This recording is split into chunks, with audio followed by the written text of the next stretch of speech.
పులివెందుల ఈ పేరు వినగానే వైఎస్ రాజశేఖర రెడ్డి కుటుంబం గుర్తుకొస్తుంది.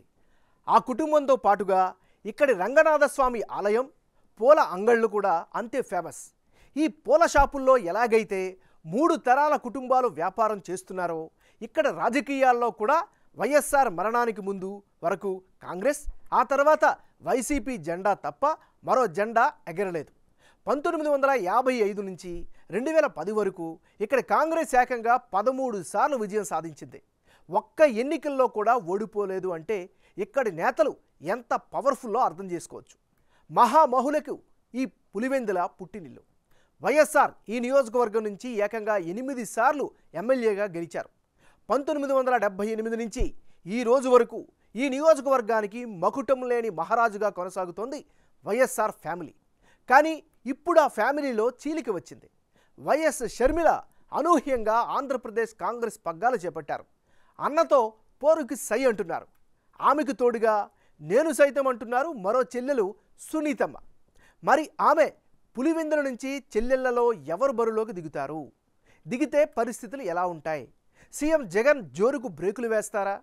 టీడీపీ గెలుపు అవకాశాలు ఎంత అన్న అంశాలపై Big TV exclusive election survey చేసింది. ఆ వివరాలను చూసే ముందు 2019 ఎన్నికల ఫలితాలను పరిశీలిద్దాం. 2019 ఎన్నికల్లో పులివెందులలో వార్ వన్ సైడే అన్నట్లుగా ఎన్నికలు జరిగాయి. ఏకంగా 73% ఓట్లు సాధించి సంచలన విజయం సాధించారు ప్రస్తుత ఆంధ్రప్రదేశ్ ముఖ్యమంత్రి వైఎస్ జగన్మోహన్ రెడ్డి. ఆయనకు తెలుగుదేశం పార్టీ నుంచి బరిలోకి దిగిన వెంకట సతీష్ కుమార్ రెడ్డి కంటే 50% ఎక్కువగా ఓట్లు పోలయ్యాయి. సతీష్ కుమార్ రెడ్డికి కేవలం 23% ఓట్లు మాత్రమే పోలయ్యాయి. ఇక ఇతరులకు 4% ఓట్లు దక్కాయి. ఇది గత ఎన్నికల్లో ఉన్న పరిస్థితి. మరి ఈసారి ఎన్నికల్లో ఎలాంటి రాజకీయ పరిస్థితులు కనిపిస్తున్నాయి? ఏ పార్టీ నుంచి ఎవరు బరిలోకి దిగితే గెలుపు అవకాశాలు ఎలా ఉండనున్నాయి అనే దానిపై బిగ్ టీవీ ఎలక్షన్ సర్వే చేసింది. ఆ వివరాలను ఇప్పుడు పరిశీలిద్దాం. ముందుగా పులివెందులలో ప్రస్తుత ఎమ్మెల్యే, ముఖ్యమంత్రిగా ఉన్న Jaganmohan Reddy plus and minus points ఏంటో పరిశీలిద్దాం. వైఎస్ జగన్మోహన్ రెడ్డికి పులివెందులలో ఉండేటటువంటి అనుకూలమైనటువంటి అంశాలు. ప్రస్తుతం ఆంధ్రప్రదేశ్ రాష్ట్ర ముఖ్యమంత్రిగా కొనసాగుతుండడం అతిపెద్ద ప్లస్. ఇక వైఎస్ఆర్ రాజకీయ చరిష్మా ఖచ్చితంగా కలిసొచ్చే ఫ్యాక్టర్. ఓటమి అన్నదే లేని నేతగా పేరు ఆ కుటుంబానికి అయితే కనిపిస్తోంది. నియోజకవర్గంలో చేపట్టినటువంటి అభివృద్ధి కార్యక్రమాలు ఆయనకి పెట్టని కోటలా కనిపిస్తున్నాయి. పూర్తి స్థాయిలో పార్టీకి సంబంధించినటువంటి కేడర్ అంతా 100కి 100% జగన్మోహన్ రెడ్డి కోసం పనిచేసే పరిస్థితి ఉంటుంది.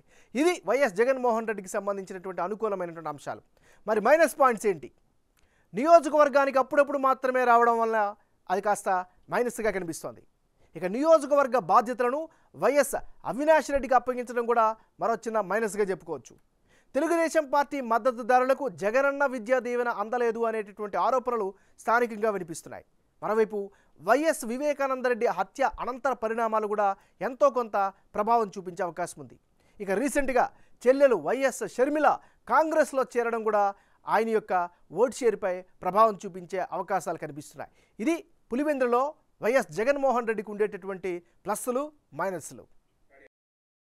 కాంగ్రెస్ పార్టీకి చెందినటువంటి నాయకురాలు వైఎస్ షర్మిలారెడ్డి. మరి షర్మిలారెడ్డికి ఉండే అనుకూల అంశాలు ఏమిటి? వైఎస్ఆర్ రాజకీయ వారసురాలంటూ బలంగా ముందుకొస్తున్నారు. వైఎస్ఆర్ చరిష్మా ఈమెకి కలిసి వచ్చే అవకాశం ఉంది. పాత కాంగ్రెస్ నేతలందరూ కూడా పూర్తి స్థాయిలో మద్దతు ఇచ్చే అవకాశం కనిపిస్తోంది. మరోవైపు సొంత గడ్డపై నుంచి పోటీ చేయడం అదో అదనపు ఆకర్షణగా వైఎస్ రెడ్డికి చెప్పుకోవచ్చు. ఇది షర్మిలారెడ్డికి ఉండేటువంటి ప్లస్లు. మరి వైఎస్ షర్మిలారెడ్డికి ఉండే మైనస్ పాయింట్స్ ఏంటి? జగన్ను ఓడించేందుకు ప్రజలు సిద్ధంగా లేకపోవడమే ప్రధానమైనటువంటి మైనస్. నియోజకవర్గానికి చాలా కాలం నుంచి దూరంగా ఉంటూ వస్తున్నారు. ఇదొక ప్రధానమైనటువంటి మరో మైనస్గా చెప్పుకోవచ్చు. ఇది వైఎస్ షర్మిలారెడ్డికి ఉండేటటువంటి ప్లస్లు మైనస్లు. వైఎస్ సునీతారెడ్డికి అనుకూలమైనటువంటి అంశాలు ఏమిటి? వైఎస్ వివేక హత్య అనంతర పరిణామాలు ఖచ్చితంగా ఈమెకి ఎంతో కొంత ప్లస్ అయ్యే అవకాశం ఉంది. తన న్యాయ పోరాటంపై ప్రజల్లో అయితే స్థానికంగా సింపతి కనిపిస్తోంది. వైఎస్ వివేకానందరెడ్డి అనుచరులు మద్దతు 100% వైఎస్ సునీతారెడ్డికి కనిపిస్తోంది. ఇది సునీతారెడ్డికి ఉండే అనుకూలం. మరి మైనస్ పాయింట్స్ ఏంటి? రాజకీయాలకు కొత్త కావడమే ప్రధానమైన మైనస్ అయితే జగన్ లాంటి బలమైనటువంటి నాయకుడిని ఎదుర్కోవాల్సినటువంటి పరిస్థితే అతిపెద్ద మైనస్. ఇది ఈమెకి సంబంధించిన ప్లస్లు మైనస్లు. తెలుగుదేశం పార్టీకి చెందినటువంటి నాయకుడు మారెడ్డి రవీంద్రనాథ్ రెడ్డి. మరి మారెడ్డి రవీంద్రనాథ్ రెడ్డికి అనుకూలమైన అంశాలేంటి?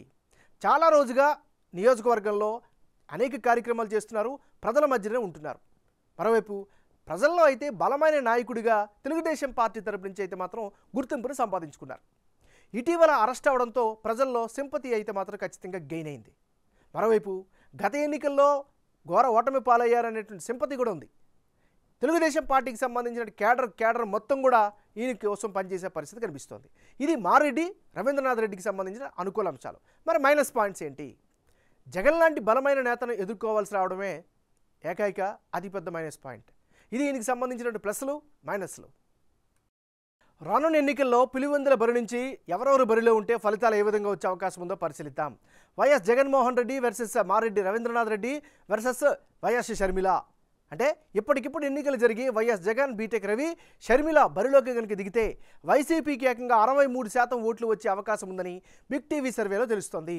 వైఎస్ కుటుంబానికి ఈ నియోజకవర్గంపై ఉన్న పట్టు, రెడ్డి సామాజిక వర్గ ఓటర్లు అధిక సంఖ్యలో ఉండడం, సంక్షేమ ఫలాల లబ్ధిదారులు ఆయనకు బలంగా మద్దతు తెలుపుతున్నారు. అంతేకాకుండా ఇక్కడ విపక్షం బలంగా లేకపోవడం జగన్మోహన్ రెడ్డికి కలిసి వచ్చే మరొక ప్రధానమైన అంశం.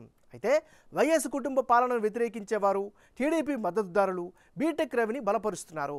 ఆయనను టీడీపీ అధినేత చాలా కాలం ముందే పార్టీ అభ్యర్థిగా ప్రకటించడంతో ఆయన నియోజకవర్గంలో పార్టీ కార్యక్రమాలను ఉధృతంగా నిర్వహిస్తున్నారు. దీనికి తోడు ఎమ్మెల్సీ భూమిరెడ్డి రామ్గోపాల్ రెడ్డి వర్గం కూడా బీటెక్ రవికి మద్దతిస్తున్నారు. అంతేకాకుండా నియోజకవర్గంలో ఆశించినంత అభివృద్ధి జరగలేదని భావిస్తున్న వారు కూడా టీడీపీకి మద్దతు ఇచ్చే అవకాశం ఉంది. అయితే వీరంతా కలిసినా ఆయనకు 21% ఓట్లు పోలయ్యే అవకాశం ఉంది. ఇక పులివెందులలో ఉన్న ముఖ్య నేతలను సీఎం జగన్ పట్టించుకోకపోవడం లేదని భావిస్తున్న వారంతా ఇప్పుడు కాంగ్రెస్ వైపు చూస్తున్నారని బిగ్ టీవీ సర్వేలో తెలుస్తోంది. వీరంతా ఇప్పటి వరకు టీడీపీలో చేరేందుకు సుముఖంగా లేకపోవడంతో ఇప్పుడు వారికి కాంగ్రెస్ పార్టీ రీఎంట్రీ ఒక కొత్త ఆశని చిగురించిందనే చెప్పాలి. కాంగ్రెస్ నుంచి షర్మిల పోటీ చేస్తే ఆమెకు 13% ఓట్లు పడే అవకాశాలున్నాయి. ఇక మరో సినేరియాలో YS Jagan, BTech Ravi, YS Sunitha వీళ్ళు ముగ్గురు కనుక బరిలోకి దిగితే పరిస్థితులు ఎలా ఉంటాయో ఇప్పుడు ఒకసారి పరిశీలిద్దాం. అంటే YS Jaganmohan Reddy versus Mareddy Ravindranath Reddy versus YS Sunitha Reddy. వీళ్ళు ముగ్గురు కనుక బరిలోకి దిగితే షర్మిల ప్లేస్లో సునీత బరిలోకి దిగిన వైఎస్ జగన్ విజయాన్ని ఎవరూ ఆపలేరని బిగ్ టీవీ సర్వే రిపోర్ట్ చెబుతోంది. ఈ ఈక్వేషన్లో వైసీపీకి 64%, టీడీపీకి 23%, కాంగ్రెస్కు 11%, ఇతరులకు 2% ఓట్లు పోలయ్యే అవకాశం ఉంది. దారుణ హత్యకు గురైన వైఎస్ వివేకానందరెడ్డి కూతురు అవడంతో ఆమెకి కాస్త సింపతి ఓట్లు వచ్చే అవకాశం ఉంది. ఇక మరో సినారియాలో అసలు కాంగ్రెస్ నుంచి ఎవరూ పోటీ చేయకుండా కేవలం వైసీపీ, టీడీపీ బరిలోకి దిగితే పరిస్థితులు ఎలా ఉంటాయో చూద్దాం.